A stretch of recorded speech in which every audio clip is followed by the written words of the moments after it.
Миний төлөө эх орон чинь юу хийж чадах вэ гэж асуухаас өмнө та өөрөө эх орныхон төлөө юу хийж чадах вэ гэж асуу. Young Xavier Rolet.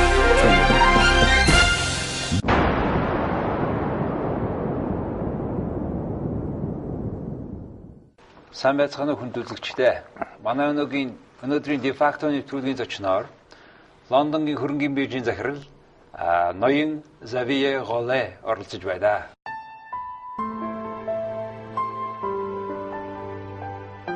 Лондонгийн Хөрөнгийн Биржи группийн гүйцэтгэх ерөнхий захирал. Завиер ажлын гараагаа 1984 оны 1-р сард Роберт Рубиний удирдлагадор Goldman Sachs баг компанид олон улсын арбитрийн албыг хашснаар эхэлжээ. 1990 онд тэрнийг Goldman Sachs International Limited Европын хувьцааны худалдааны 8-ны газрын дараагаар Лондон руу шилжүүлжээ. 1994 онд Credit Suisse болон First Boston компаниудыг хамтарсан Credit Suisse First Boston компани Европын хөрөнгийн газрын дараагаар орж ажиллаж байгаад Dresdner Clearwater Benson Erstl болон худалдааны газар ба дэлхийн түвшний хөрөнгийн газрын орлогч дараагаар 1997 онд очжээ. Xavier Францын эс хүчний сургуулийн сургагч дэслэгээр 1981 онд ажиллаж байгаад Колумбийн их сургуулийг бизнесийн магистр цолд 1983 онд дүүргэжээ. 2008 онд Парис дахь зэвсэг түвшний их сургуулийг мастер зэрэгтэй төгсжээ. Товч намтар 1995 онд IFR Европын хөрөнгийн оны шилдэг байгууллага. Ротary сангийн олон улсын ойлголцлын тэтгэлэг Lehman Brothers-аас гайхамшигтай үйлчилгээ шагнал. Lehman Brothers ерөнхийлөгчийн шагнал хандивын ажилд оролцсны төлөө. Xavier нь Колумбийн их сургуулийн 70 чанд хорооны гишүүн бөгөөд дэлхийн солилцооны холбооны оруулагч дараагаар Лондонгийн Хөрөнгийн Биржийн бодлогын зөвлөлийн дарга байсан ба Deutsche Börse-ийн Лондонгийн хөрөнгийн захын зөвлөгөөний хороо, Франкфуртын 2 дахь захын зөвлөгөөний гишүүн, Euronext Paris ба Nasdaq-ийн Европын хорооны гишүүнээр тус ажиллаж байжээ. Мөн тэрээр Европын холбооны үнэт цаасны мэрэгжлийн баг, Францын засгийн газрын анхаарал татах бодлогын зөвлөл, Америкийн худалдааны аж үйлдвэрийн танхимын Франц дахь хороо болон Chatham House-ийн хорооны гишүүнээр тус ажиллаж байжээ. Good evening. Good evening. It's a pleasure being here. Thanks for having me in your program. Well, you came with a special mission this time, probably to a certain way to end up your formality before coming to Mongolia to work. Tell us about the mission you are here now. It's a mission that we've been engaged in for several months now, but we are about to formalize the announcement that was made a few weeks ago of a partnership between the Mongolian Stock Exchange and the London Stock Exchange to upgrade, modernize, and bring a real world-class framework to the Mongolian Stock Exchange. Modernization of technology, improvements to electronic access, particularly for individual investors, as well as modernization and upgrade to a world-class standard of things like compliance rules, listing rules, surveillance, and so on. How do you find the current situation of the stock exchange? Let me say that there is a very great opportunity. There's lots to look forward. Mongolia has a unique national and political governance. It is a functioning democracy. It's a consensually driven country. And you have a unique opportunity economically, given, of course, all the natural resources that are available. And the bit that we want to work between the top-level governance and what's underground is financial infrastructure. By bringing it to a world-class standard, not only will be making it, working with our friends at the Mongolian Stock Exchange, more accessible to citizens, investors who are based in Mongolia, but also to international investors who are looking to invest their capital in Mongolia and help the Mongolian economy grow. See, we have been more money market-driven economy, more commercial banks. We had our capital market was not functioning to the extent we wanted. That's the reason why you are here. Do you think it will diversify capital market development in the country, the functioning of the stock exchange? Absolutely so. You pointed out to bank finance. It's a very useful tool.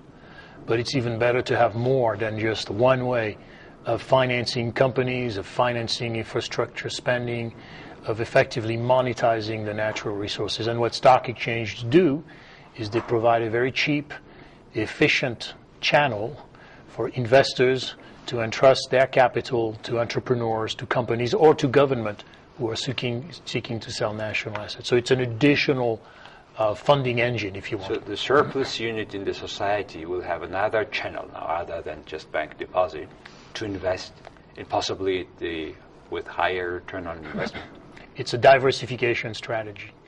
And the twist, the additional value that diversification strategy provides to the Mongolian people, to the Mongolian economy, is access to international capital, to investors who are located very far away and will now have an easier way to invest their capital in Mongolia, hence growing opportunities, helping to create new jobs, helping Mongolian enterprise to grow. So what kind of a legal environment do you think? I mean, say you do everything perfect.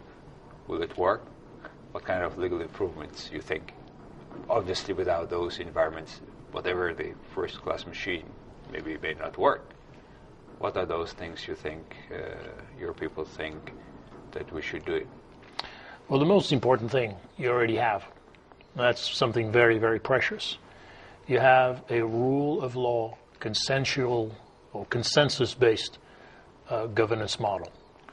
And many countries that seek to just acquire listing rules or world-class governance, but do not have that foundation with parliamentary authorities, legal authorities, the executive with clearly assigned functions, struggle at some stage. So you have the most important bit, which is the overall architecture.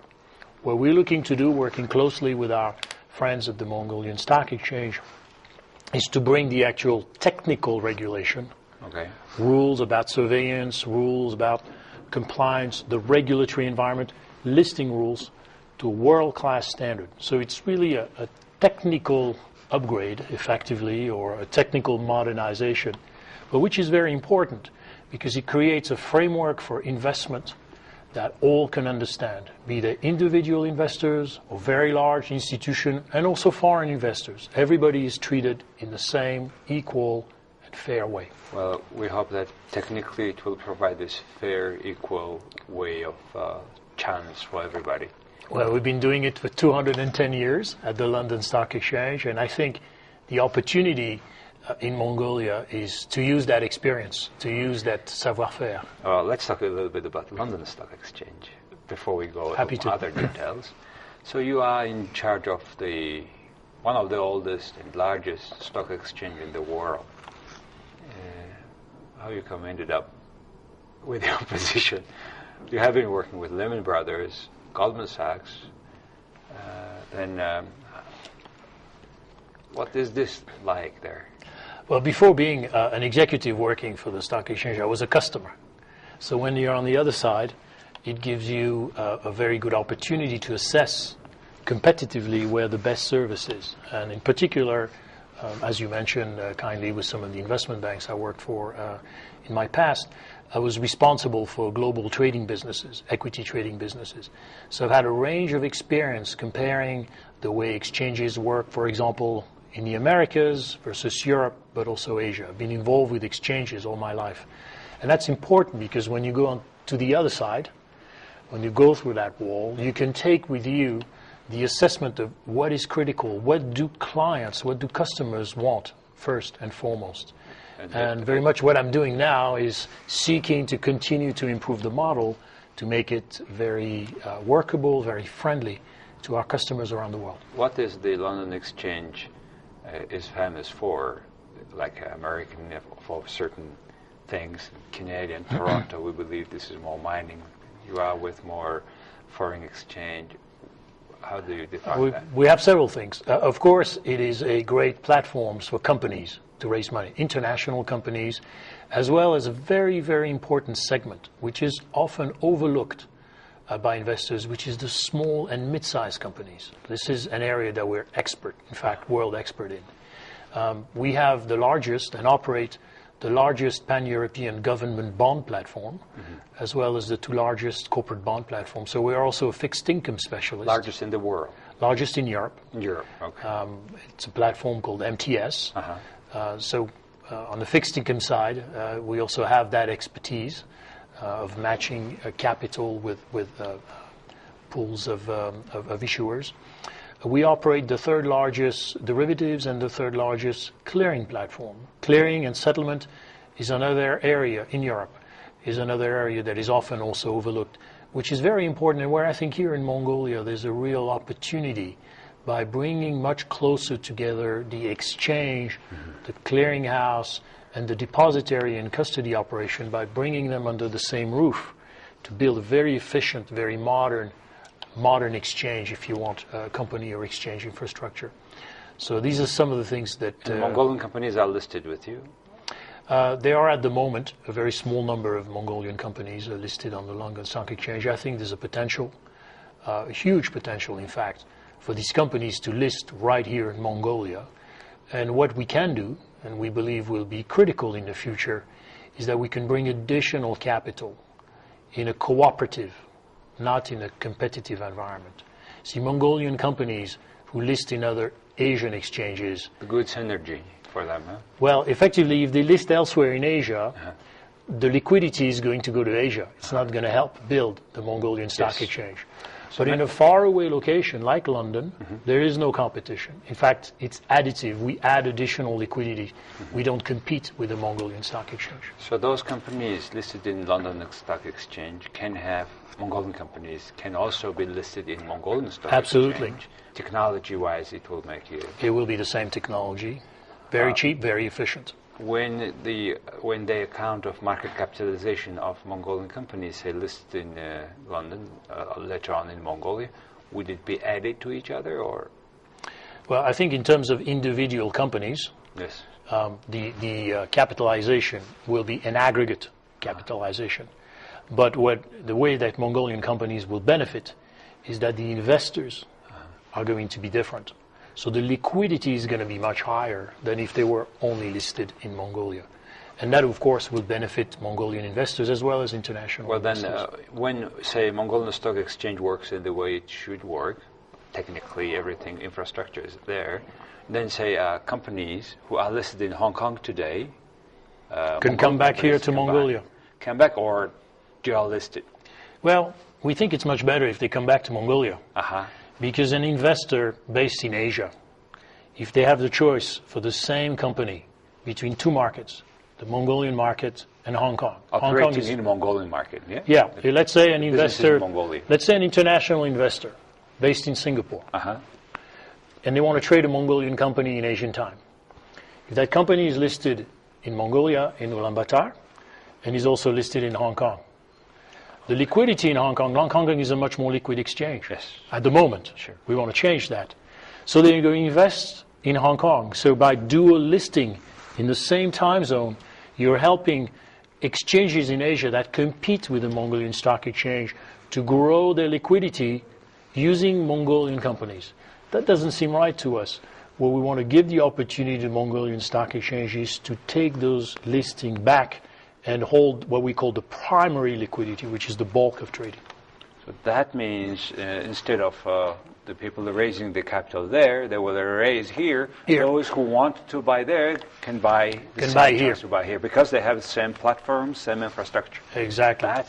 And that means more jobs, more analysts here, more traders, more researchers. That means the opportunity for Mongolian individuals, for the citizens, to buy the stocks here. How many people, speaking about jobs, just work under you at London Stock Exchange? Oh, we're a very small company. We have at the moment 1,600 employees. And yet you are the one of the... what is it, if you take a world capital market, how many percent? We are the largest exchange in Europe, and we're one of the 3 largest exchanges in the world by market capitalization of listed companies. We're also very efficient. Okay. So, is it true... the same what we talked about the listing in Mongolia for the government bonds of, say, Mongolian government bonds? They can list it, they can sell through our platform. Absolutely. You could list government bonds here in Mongolia, in Ulaanbaatar at the stock exchange. That would give an opportunity for citizens of Mongolia to buy the bonds of their government. And you can do the same thing for companies. Companies could list. Now, it's going to take several months to get it done. We have a plan, a program over time to introduce these programs. But they will give an opportunity for investors, Mongolian investors, to buy the securities cheaply, electronically. And of course, that gives an opportunity to the government and to companies to place some of that important debt with Mongolian investors. So the liquidity is here. It is sort of it's sort of more import if we are listed here. The government is listed here because all money and liquidity will stay here. Well, the primary market. Now Yes. that doesn't mean that Primary you cannot market, also yes, list, let's say, in London Uh-huh. and tap into European or international investors. But the important difference is that it is done in a different time zone. So when the trading happens, if Mongolian securities, for example, are listed in London, when it trades in London, Mongolia is closed. So it doesn't reduce the activity in Mongolia. In fact, it adds. It doesn't compete with the market in Mongolia. That's very, very important. Probably the connection with London of through you, because you are working here, then you are establishing the system here. Then if it is two markets is connected, then we are the working wider time zone. Absolutely. Rather than It's just very in important. one. It's a very, very Important important. because when something is happening that drives stock, it is if it is in the same place, that is much better trade, right? Absolutely. Now, only a few companies are listed in the current Mongolian stock exchange, under 400 something. And plus, still many of them are not reporting. And just raising the other side of the issue, you say you create everything world-class. How many people will work in the Mongolian stock exchange after? Well, we're going to start, there's going to be a team, and we're going to hire more. I mean, it will depend on how many companies come to the market, new products. Correct. We also need to work very closely with regulators, with the central bank, with the securities regulator, the FRC, with Parliament, because there are going to be introduction of new rules, new regulations that need to be approved by Mongolian authorities. So that will take some time. This doesn't happen in a month. You need to put together a set of new regulations, Sure. roll out the technology. How long will you work here? This initial agreement, partnership, is a 3-year agreement between the MSC 3 and years the NSC. at least, and it can be extended after. Can be extended, Depending on how big volume you attract now. depending on success. Do you expect during this 3 years market capitalization change or increase substantially? I'm very optimistic about the potential for expansion of capital values in Mongolia for the reason that, first of all, there's going to be some new issuance, so the market is going to grow organically. International investors are looking at Mongolia today, and I think Mongolians themselves are going to want to take advantage of that opportunity so that when opportunities come to the market, when the government privatizes these companies, Mongolians are going to react very positively to the opportunity to own a piece of the economic action in Mongolia. The people invest in Hong Kong or London not because they have also perfect technical and people at the stock exchange itself. They invest also because whoever is listed there, they have such a legislation where they make sure that every information is That's true. correct. So Very how about important. that part? That part, we will obviously use the designs of the London Stock Exchange, our listing designs, to make proposals for improvements. Obviously, this ultimately is the decision of the sovereign power of the Mongolian authorities. Yes. But we will make detailed proposals for new rules, introductions of sets of principles that we believe will be very beneficial to the market. Well, only this will be the only condition where people will believe in Mongolia if every company's information listed in Mongolia are at least comparable with the world standard. Well, that, for example, points towards an harmonization of accounting rules. Now, that's not under our control. We don't. But however, we have to follow that rule. But we will certainly propose, for example, an harmonization of accounting rules on the basis of, for example, the International Financial Reporting System, the so-called IFRS, which is becoming a universal system which investors are very comfortable with. So that would be certainly part of our proposal. At the beginning, probably the major drivers of our new stock exchange development will be mining companies. Yes. Depending on their deposits. There is a standard which is required by Canadian stock exchange to be certain standards of exploration, a certain drilling, 43101? Well, Canadian companies now and Canada, since the beginning of this year, have switched to the IFRS system. Okay. So there is now harmonization in terms of the governance, particularly accounting rules, and the Canadian markets are highly experienced investors, very skilled investors in the mining world, and of course, if our deal with Canada is approved, that is an additional set of investors that will be made available to the Mongolian. So you're going to buy Canadian Stock Exchange? No, we're not buying. What do you mean? There is a merger proposal, which is different. London Stock Exchange and Toronto Stock Exchange will be merged? It's actually it's a TMX group, which is a unique combination of all the exchanges in Canada. It's a derivatives, very strong derivative exchange in Quebec, a very strong Toronto Stock Exchange for the listings. There's a platform called NGX, which is an energy exchange run out of Calgary, and the venture market, which is a British Columbia, Alberta initiative, which is the small and mid-sized enterprise market. So that's on the Canadian side. They also own a majority interest, in the Boston Options Exchange. Yes.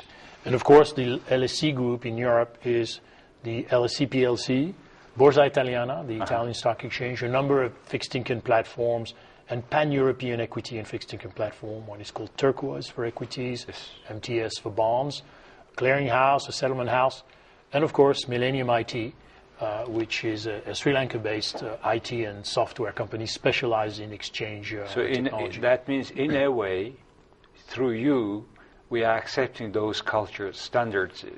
That's correct. That's the idea. Stock exchange. That's the proposal. That's wonderful. That's the proposal. Okay. And when the proposal will be a reality? We hope that it will be approved and signed tomorrow. By Canadian? Here. I'm talking about our Mongolian proposal here with the Mongolian. Well, in terms of the merger proposal between the TMX group and the London Stock Exchange group, it is currently being reviewed by Canadian authorities, and will take a number of months to go through the approval process. That will be a unique infusion of knowledge to Mongolia. Absolutely. In the mining area, extractive, commodity, small, medium-sized enterprise. Exchange, which is more or less well known to Mongolian mining industry. I think there those standards are coming. There are some Mongolian companies listed in Canada. Mongolian registered companies. Govisan, for example, and foreign companies. Foreign companies, the Mongolian companies, if it's 75. With operations in Mongolia. Mongolia. Yes, this is in that sense of Mongolian companies. So you're sort of changing completely the landscape of capital market in this part of the world. No? Well, the world is becoming a smaller place, and for companies like us, who are very partnership-minded, we like partnerships that operate in respect of all the players.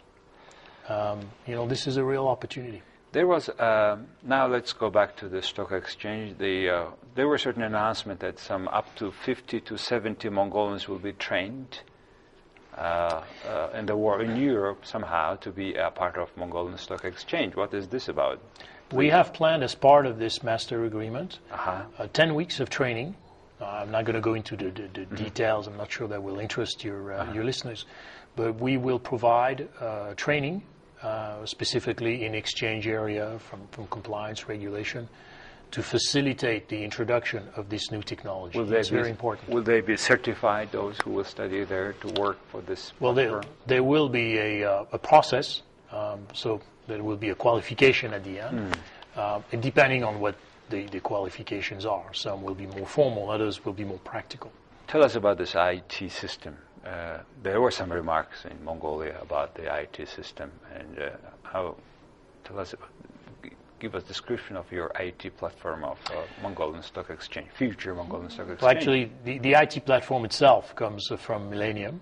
It's a platform we already operate very successfully in Europe. It is extremely modern. In fact, is the fastest operating matching engine, as we call it in our jargon, in the world. Faster. And with greater capacity than any other. Many transactions per second can be done at the same time. And in terms of capacity as well. So it's a state-of-the-art electronic platform. Now, I suspect initially, in the initial months and years, the need for a super-fast platform is probably not going to be great. What you need is, of course, throughput and ability to tie in retail as well as institutional demand. But as volume grow, and as demands grow... But this is a part of the program. That's absolutely part of the program. The same program is like module. It will grow absolutely. As it grows. It'll be the same platform as we have in London, obviously adjusted for the specific requirements of the Mongolian market. What are we buying it or franchising it, Mongolia? This program? It's a licensee, so you're acquiring the technology, Uh-huh. and then we'll maintain it for you, and we'll ensure that it is modernized and upgraded, throughout time as new developments. Is the program cost is included in the program, the contract? It's all included. Yes. All included, good. Yes. Including the maintaining and upgrading? The contract covers all aspects of not only initial supply, but maintenance and upgrade for the period of the contract. You said Millennium. This program is used in all your chains, Yes. in Italy and all around the world? Yes. There are a number of exchanges we're in the process of migrating, but we also sell that technology, and it is available to other platforms, both in North America and in Europe, to a number of commercial operators, as well as some banks. I mean, it's obviously not matching engine technology, but we provide technology through Millennium to a number of retail banks, for example, who need processing software. So it's not only for exchanges. They're specialists in financial software and crossing and matching engines. How do you find in general the world internet access of Mongolia, the cable and the speed? Will it match to the requirements of the new system? I think this system is highly compatible. It was designed for wireless access as well as a combination with internet delivery through website. Now, of course, the matching engine itself sits in a highly secure data center, but it is compatible for electronic distribution, for example, in banking networks or in brokerage networks, so that ultimately clients who want to access their bank or their brokers electronically rather than coming physically on the floor of the exchange can do so through their providers, a bank, for example, which then is connected into the exchange where the matches are carried out. See, some banks in the world, in the U.S., you go to your broker website. Yeah. You can have still deposit, even you have a credit card with the name of the broker. Yeah. Will this system work like this in Mongolia? Well, we will provide the exchange. Okay. In terms of the actual distribution to the individuals, that is the job of brokers, that is the job of banks, and there are many competitors. That technology exists today. It's pretty cheap. Our Italian market, for example, is highly compatible with retail investors, with individual investors. But we will provide the core technology upon which commercial providers, we're not in the business, effectively, of covering retail investors. Those are basically covered by broker-dealers, by banks, financial intermediaries, insurance companies. We will provide that core, and those commercial providers can then connect their particular execution services onto the exchange. The exchange, if you want, is the heart. So a Mongolian customer can do everything online, visit, invest, and buy, sell shares, and they can learn about their portfolio changes during a day, etc. That is technology that's already available in the world, where, if you want, the heart, where the matching happens. I see. And the banks and the distribution, the broker-dealers are the blood vessels, if you want. Exactly, which distribute. So that, of course, is up to those particular commercial providers, depending on what products they want to cover, what technology they want to offer, depending on their business model. Financial Times newspaper prints every day stocks, major companies, and all this changes morning and evening. Will our company will be able to print those outlets? Definitely, and they should be either in the press or with banks, but ideally better than paper is to get it electronically. Okay. There are a number of providers already today. In your iPad, sir, for example, if you pick any of the application you can get electronic reports of any of these stocks. That's great. Sounds perfect. If you don't like to read newspapers and get your hands dirty. Yeah, the more and more people. Half of Mongolians are under 35 years old. So this is a future market, I believe. If it is properly trained, it will be a sophisticated market. It will. Plus, the government is promising big shares to everybody. That is not for me to comment on. No, but what I'm saying is somebody said that we have become millionaire overnight, which I don't believe. But whenever they have money, there will be a chance to invest into Mongolian stocks, where we get true information with your help, with your IT, and hopefully with the other legislative issues to be taken care of, then we will be able to invest. We will provide the matching engine, the core IT. What you need then is to develop a financial services industry that will have all the applications so that individuals, investors, institutions can then retrieve it in the fashion that they want. And their choice and competition is very important. So you get the best possible service. But you have a core engine that will provide distribution of that data through all the usual electronic channels. You are French citizen? I am. Oh, have you been to Army? I was in the Air Force, the paratroopers, many years ago. I ended up as an instructor at the Air Force Academy in France. Flying? Yeah, flying. I was an instructor, actually. What kind of aircraft you had? Oh, at the time, these planes don't really exist anymore. There are jets that, this was quite a while ago. This was in the early 80s, so 30 years ago. These were small jets called Alpha jets and Fouga Magister. They're no longer in service today.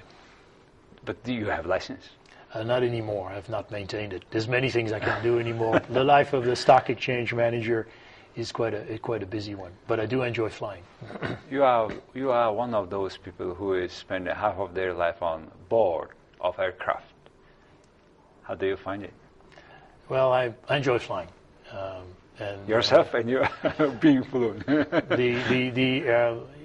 think the aeronautic industry has made tremendous progress. If you think about it, planes have only been around for 100 years. But I see tremendous potential in space as well, not just in satellite, but also space exploration. I think we are now starting a new phase of commercial exploration of space with tremendous opportunities. Europe in particular has now new. Europe is doing pretty well. Of course, the truth of the matter is the United States are ahead of everyone. The United States. But they're cutting their NASA program now. Well, they spend in other ways. NASA is downgrading or cutting back on some of its spending, but you see the private sector really boosting its investment, which is very exciting. Europe probably spends about 1/10 of what the United States spends in aggregate, both private and commercial, in the area of space. And it's not just navigation, it's also exploration. But Europe is doing well with the European Space Agency, which is, by the way, not entirely European. Canada is a member of the European Space Agency. It's a very, very interesting construction. And Asia is moving very fast and very aggressively in space, both obviously for military and commercial applications. How you are flying all the way to Mongolia? Tell us, what was your flight? Well, just fly commercially. In fact, this particular time I flew via Korea. Via Korea this time. But I'm very much looking forward to speaking to my good friend Willie Walsh when I get back to London to see if he might consider a direct connection between London and Ulaanbaatar. And I hope that MIAT will also consider doing the same. There's a lot of potential in that country. I think business between the UK and Mongolia is going to boom.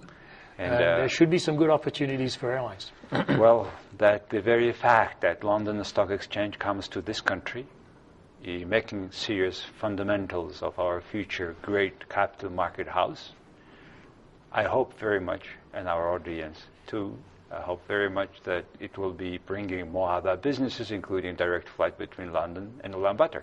Well, if that's one of the small positive implications, we'll be very pleased. We're very excited about this. We think this is a good opportunity for both countries to cooperate more, to develop their joint interests. And we're certainly very excited about contributing to the development of the Mongolian economy through a more optimized and efficient capital market, and to working with our friends, very much looking forward to working with our friends at the Mongolian Stock Exchange. So thanks for having me here tonight. Thank you very much. Let it happen in the way we describe it. All the best and good luck. Thank you. Thank you very much. Cheers. Thank you.